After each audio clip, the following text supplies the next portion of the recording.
আসসালামু আলাইকুম।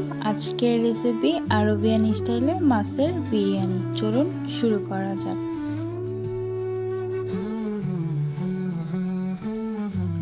প্রথমেই আমি নিয়ে নিয়েছি এখানে রুই মাছ আর নিয়ে নিয়েছি বেশ কিছুটা সুগন্ধি পোলাও চাল। চালটাকে ধুয়ে পানি ঝরিয়ে সাইডে আমি রেখে দিব।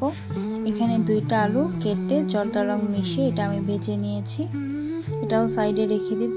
একই তেলে আমি দিয়ে দিয়েছি বেশ কিছুটা পেঁয়াজ কুচি।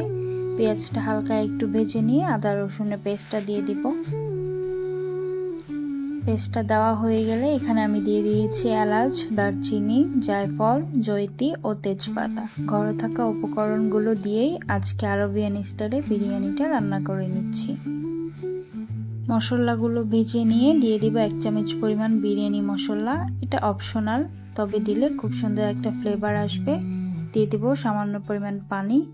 পানিটা দিয়ে মশলাটাকে খুব সুন্দর করে কষিয়ে নিব। কষিয়ে নেওয়া হয়ে গেলে দিয়ে দেব মাছগুলো আগে থেকে ধুয়ে পরিষ্কার করে রেখে দিয়েছিলাম। চাইলে মাছগুলো ভেজেও নেওয়া যাবে, তবে আমি এখানে ভেজে নেইনি, এভাবেই রান্না করব। মাছটাকে সিদ্ধ করার জন্য এখানে আমি কোনো পানি ব্যবহার করব না, দিয়ে দিয়েছি লিকুইড দুধটাকে দিয়ে মাছগুলো একটু সময় নিয়ে রান্না করে নিব।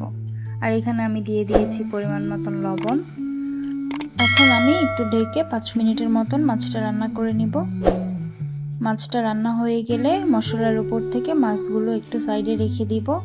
একই মশলায় আগের থেকে ধুয়ে পরিষ্কার করে রাখা চালটা দিয়ে হালকা একটু মশলার সাথে ভেজে চালের 2 গুণ পরিমাণ পানি এখানে অ্যাড করে নিব।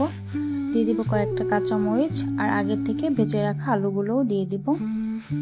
সব কিছু একসাথে মিশিয়ে নিয়ে 5 মিনিটের জন্য এটাকে আমি ঢেকে রেখেছিলাম। যখন পানিটা এরকম কমে গেছে তখন এটাকে আমি 30 মিনিটের জন্য দমে রেখে দেব।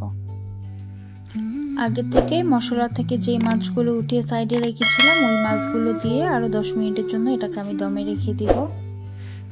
10 মিনিট পর এটাকে আমি পরিবেশন করে নিয়েছি। উপর থেকে দিয়ে দিয়েছি বেশ কিছুটা পেঁয়াজের বেরেস্তা।